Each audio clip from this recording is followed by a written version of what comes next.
इस गीत को आप जब सुनेंगे तो बिना पूरी गीत सुने मन नहीं मानता। मेरी खुद की गाई हुई गीत है, मुझे भी अपनी गीत और हर आर्टिस्ट को अपनी भली से बुरी गीत सब पसंद होती है, लेकिन इससे ज्यादा मेरा फेवरेट गीत कोई, हालांकि गीत तो सब मुझे पसंद है चूंकि हमने गाया है। और सबसे ज्यादा लहर तब आ गई जब किन्नर उठा के मंच पे गा दी। का लगाओ तरफ आप भाई,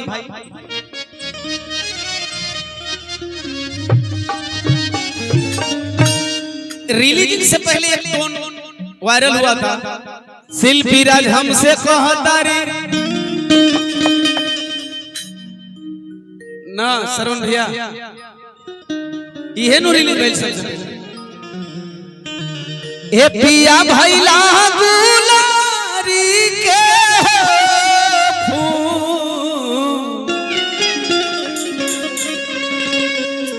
छोड़ी गवना हरी में हरिया। जे सुन ले हाथ उठा के बतावे के सुन ले बा। ओहो जनसंख्या ठीक है। कवनी सवतिया अरे मरल बेमतिया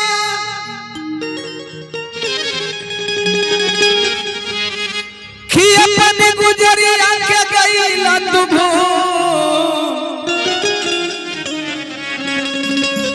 सुनी सुनी लागले से जरिया। प्रीति भी अच्छा गा लेती है, एगो माइक दे दे जा, डुएट का आनंद आ गया। याद बानू प्रीति, हमें नहीं खेला करती भोजपुरी में कोई के अभी गीत ना याद है। पप्पू भाई हेलो हेलो, ये हमने के गाना हेलो हेलो कोचस में गई रही जा जुलूस यात्रा में बड़ा बढ़िया वही घड़ी हमने के पहल का मुलाकात रहल, बड़ा आशीर्वाद तारे गेना के वही घड़ी से मिले लगल। बड़ा औरत भाव से कहती है का कि कमानी सवतिया ओहो आज मरले बेमतिया जय हो या पना गुजरिया के गईला तुभो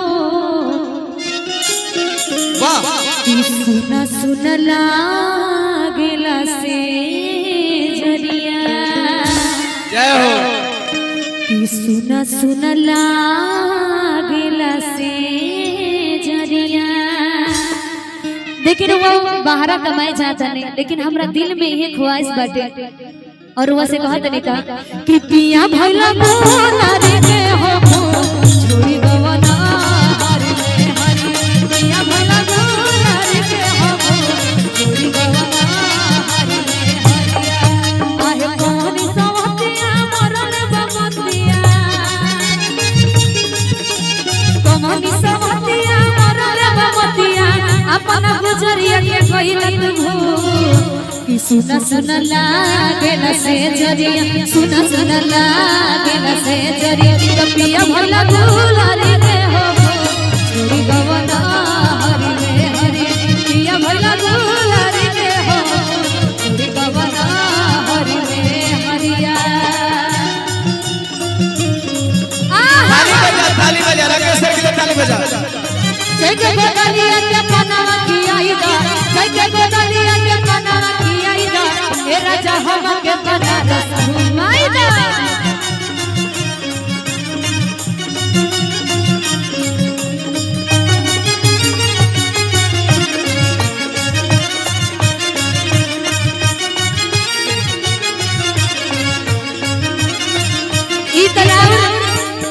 ई राउर प्यार बाटे कि हमरो को पुरस्कार रवा देता ने, इहे आशीर्वाद कायम रहो। हम एगो बात कहले, हां चाहे हमार कैमूर हो, चाहे मोहनिया हो, चाहे रोहतास हो, हां चाहे करगर हो, चाहे नारी हो। साहब आजादी से लेकर के अब तक अगर मेरे बिहार का विकास हुआ होता, एज ए गायक एज ए नायक नहीं बोल रहा हूँ, एज ए होने वाले विधायक के रूप में बोल रहा हूँ। हाँ। अरे खाली जोरदार ताली। एक गीत नहीं है साहब, नसीहत है। अगर आजादी से लेकर के अब तक हमारे क्षेत्र के एमपी एमएलए हमारे क्षेत्र का विकास किए होते, तो जो सरकारी एम्प्लॉई है उनको बाहर जाना मांगता है, क्योंकि सरकारी कर्मचारी हैं, उनकी जहां पोस्टिंग होती है उनको वहां जाना मांगता है। लेकिन यदि हमारे क्षेत्र का विकास हुआ होता, हमारे क्षेत्र में कल कारखाने लगे होते, हमारे क्षेत्र में उद्योग लगे होते, तो अभी तक हमारे बिहार के लोगों को पलायन करने की जरूरत नहीं पड़ती। चाहे वो किसी भी दल के एमपी एमएलए मंत्री विधायक रहे हो साहब। एक गीत कह रहे हैं कि एक गौनहरी बीवी को छोड़ करके एक मजदूर पति परदेश जा रहा है और अपनी मजबूरी बता रहा है। मैं बार बार कहता हूं मैं गायक हूं, लेकिन गीतों में एक समाज को एक मैसेज देता हूं, संदेश देता हूं। वह पति कह रहा है मेरे पास मजबूरी है, तू नहीं। क्या मजबूरी है आपके पास? मर्द कहता कहाँ कहता? अरे दूरिया बनावेले मजबूरिया, दूरिया बनावेले मजबूरी की घरवा छोड़ा वेला हो दूरिया बना।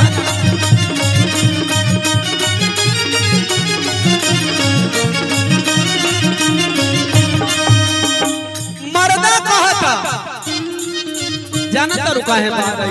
कहाँ? अरे पगली इतना सुंदर सुगराई छोड़ के हमरा शौक लागल बा कि हम बाहर आ रहे हैं। अरे तो रहुआ तो प्रदेश के माय चल जता नहीं हमरा के छोड़ के।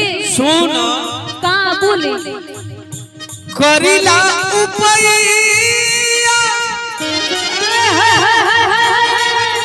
ए रानी घाटे ना रुपैया। का जाना तो खाली तोहरे के तकलीफ बा। बहुत तकलीफ होता बताई है, दशहरा के टाइम आई बाटे। हमरो तकलीफ पगली सुन, लेकिन हम काहे बहरा बने? कहाँ है? करीला उपैया घाटे ना रुपैया, छछनीला हम कर के रानी भेंडी। अरे धनी धनी बूझला जरिया, धनी धनी बूझला कि घरवा छोड़ा वेला हो धनी धनी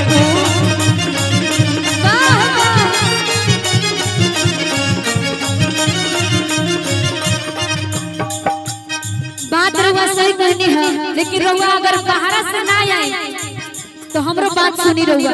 देखो ई मेहरारू रोला नगटपन मत भाना है ना। अच्छा मेहरारू कोनो चीज थगिया से त तुरंत धमकी दियो स करे पगली। अब है तोर हाथवा का मेहंदिया कललइयो कम नहीं के धमकी देबी रे। यही से कहत रही अगर बाहर से रहुआ ना आई नहीं तो सहारा। अरे राकेश बाणे संभारी तो यही से कहत नहीं। अच्छा बोलो। बाहर से घर नहीं आइबो पलम, सच कहता नहीं जीता ना कइबो पलम।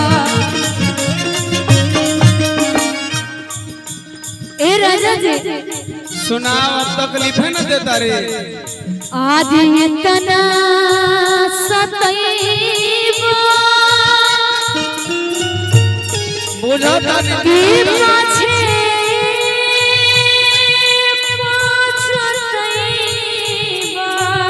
करे कोनो पलान में बालिका रे। इतना सतैबो पाछे पछतैबो, इतना सतैबो पाछे पछतैबो। देर जल्दी कर बजाई फसरी पझू। अगर वो देर कर देनी तो हम फसरी बजाई झूल। तो दिलवा न लागेला सवरिया, दिलवा न लागेला सवरिया, हरो छोड़ावेला हो।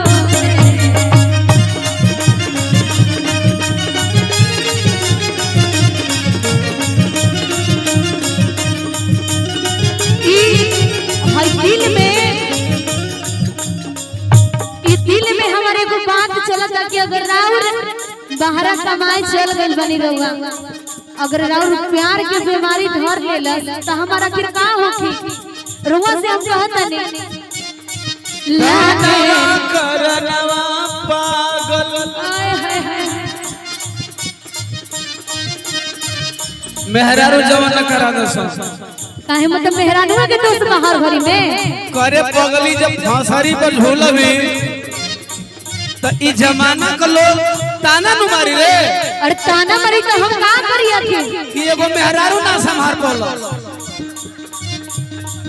उल्फत में धोखा मिलल मारल लोग में हानवा अरे मारल लोग में हानवा तानवा करनवा पागल तानवा करनवा पागल भाई बा दीवानवा है कबता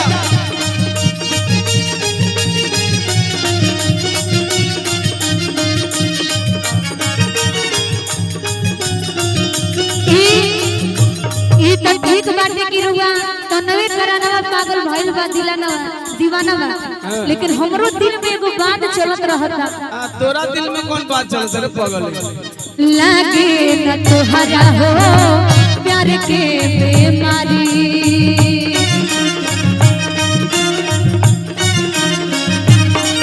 लागे न केहू के हो प्यार के बीमारी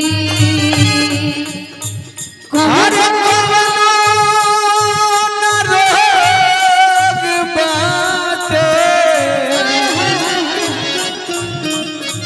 कवनो न रोग बाटे एकरा से भारी कवनो न रोग बाटे एकरा से भारी कवनो न रोग बाटे एकरा से भारी अने सुना कहां बोला ना काहे रोवा तरुआ रोवा तारू तो का कही हम काहे रोवा तरुआ रोवा तारू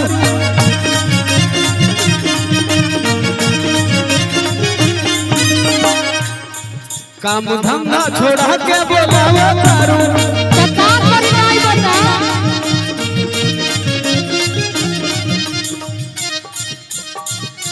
ऐसे ना कहल जाला तो कैसे कहल जाला काहे रोवा तरुआ रोवा तारू काम धंधा छोड़ा के बोलावा तारू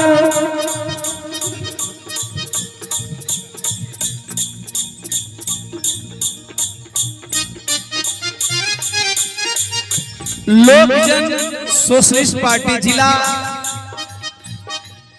जिला के क्या है कन्हैया शर्मा जी कैमूर भभुआ बिहार से शशिकांत विश्वकर्मा जी मंडल अध्यक्ष रामगढ़ से 100 रुपया हमरा बदे उहे हटे हमनियो के मंडल अध्यक्ष रामगढ़ शहर 20 सूत्री अध्यक्ष हैं शशिकांत विश्वकर्मा जी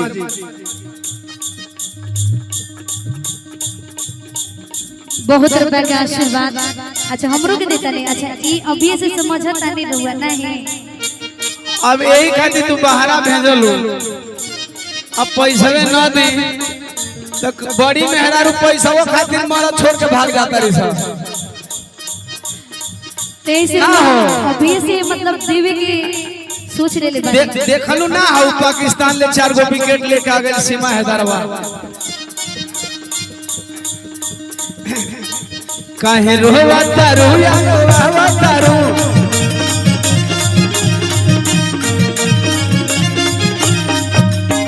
तनी यहाँ लियो काम धंधा छोड़ा के काम धंधा छोड़ा बोलावा तारू छोड़ा के बोलावा करो छोड़ा के बोलावा करो बिरहा गाई लेकिन तू लोग संगे घूमत घूमत तो हम लोग कहां थोड़ी हमें यहाँ पता ई तो सरवन भाई जानो भाई जब पैर के संगत होला तो ना भाई एगो और बात सुना बोली बोली अरे इतना सताईबू अच्छा अरे हम के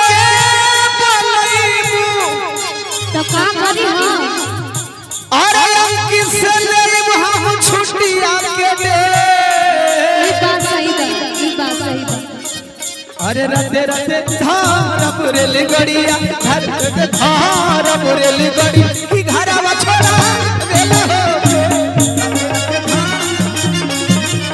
अरे बड़ा बढ़िया डांस करते हैं ये, एक हटिया करते हैं। अच्छा के चाहता कि दीवाना जी के डांस देखल जाए सब कोई ना। अरे वाह ना हो ना अरे गमछी देखा था। अरे गमछिया से का हो के और बतानी ओहो में हमने के झूमबे करे नहीं जा तय हो में झूम ही के बात एक खाली झूम के बड़ा बढ़िया डांस करते हैं ये।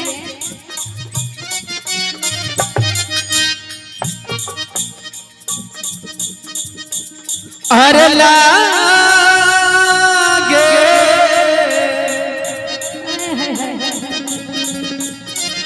ना केहू के हो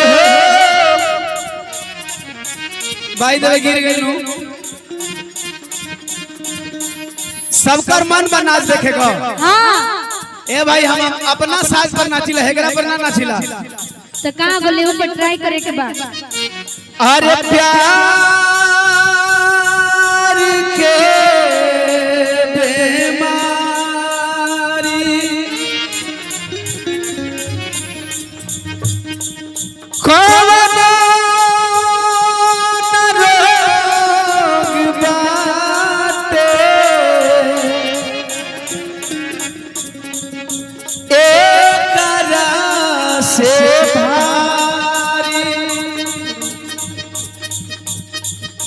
जिए ना मारे अरे बेला छीने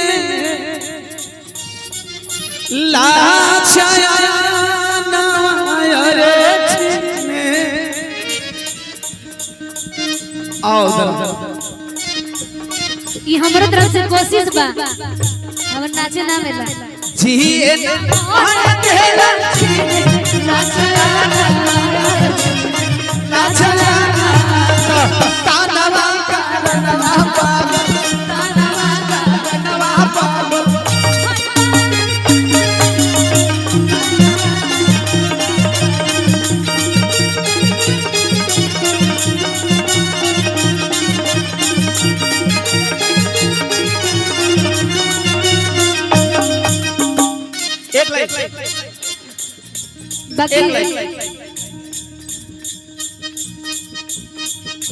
ई तो बात ठीक बाटे बाकी हमरो सुने रवा बाहर से कमा के अगर आ गइल बने तो देखिए हमने के कमल रस्तोगी भैया बने दोनों भैया मेहरारू का खर्चा लगला घर जे हां तने पैसा वैसा दे देती तनी यहां के अगर आ गइल बने तो सहारा में बड़ा एगो दिल में आस बाटे हमार वो पूरा देहरवा अगर आ गइल बने तो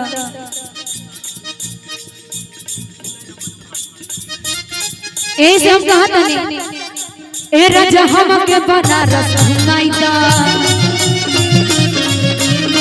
ए राजा हमके बनारस घुमाईदा जके गोदलिया के पनवा खियाईदा जके गोदलिया के पनवा खियाईदा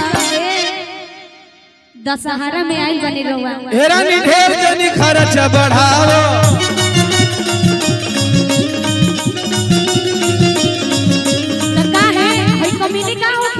पागल कहीं का रुकल बा बिल जनी बिलिया बढ़ावा रुकल बा बिल जनी बिलिया बढ़ावा एरा नी ढेर जनी खर्चा बढ़ावा।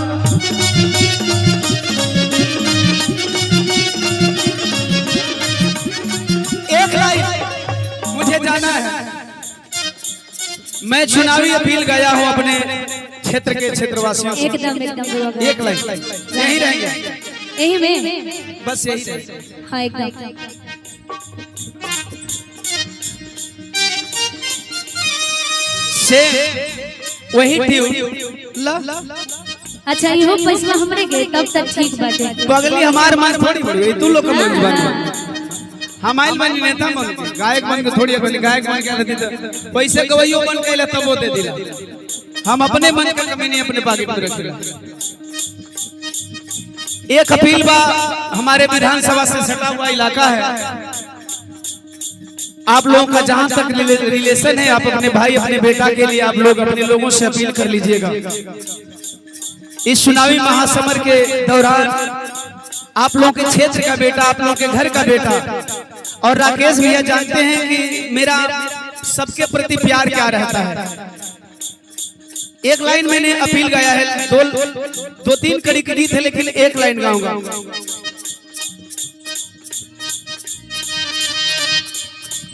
करी जोर कही चारनवा,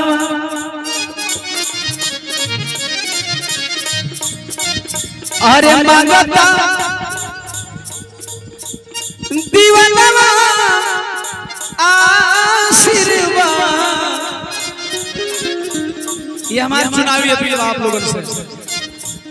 मंगला करावे हमन कलाकारन के पास कुछ होला नहीं, यही से क्षेत्र के चाचा चाची भैया बाबू से सबसे विनती बा,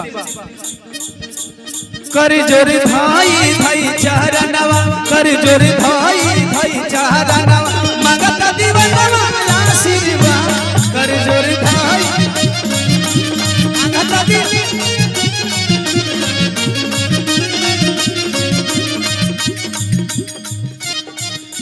क्रॉस लाइन। बड़े भैया हमारे वाम सब के संयोजक और बहुजन समाज पार्टी के सच्चे सिपाही सम्मानीय संतोष कुमार बिंद जी, और चैनपुर के संभावित बहुजन समाज पार्टी के बसपा के उम्मीदवार भी हैं, आपके द्वारा 500 रुपया। बाबू तुम भी गायिका हो, ले लो। तुम यही कहोगे कि प्रीति के चिन्ह तो दो, उन्हीं के देना।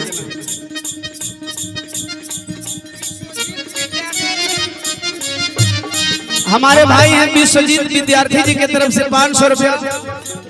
ये पूरे हमारे इंस्ट्रूमेंट वाले। अच्छा डांसर बढ़ जाना, तू नानो कबूसन के आगे खाली छीन छीन के देला लला तू को बाड़ू ना।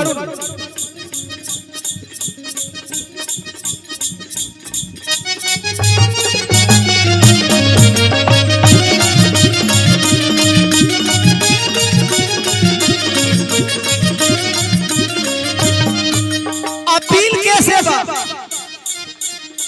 छात्र नौजवानवा अरे मजदूर किसान,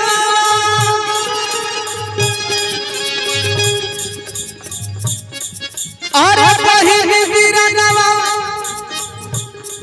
से करी फरियाद।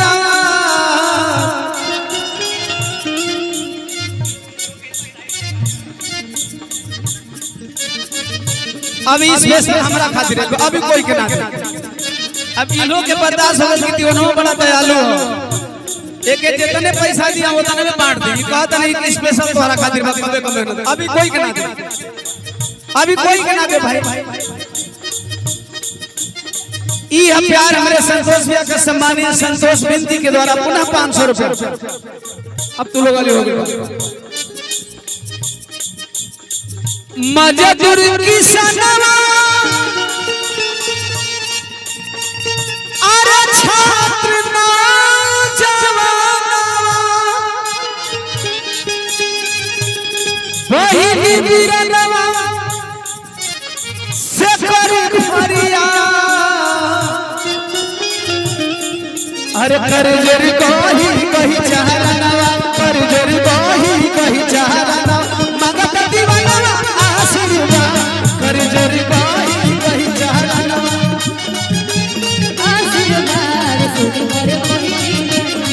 अरे मगत दीवानवा आशीर्वाद, कर जोर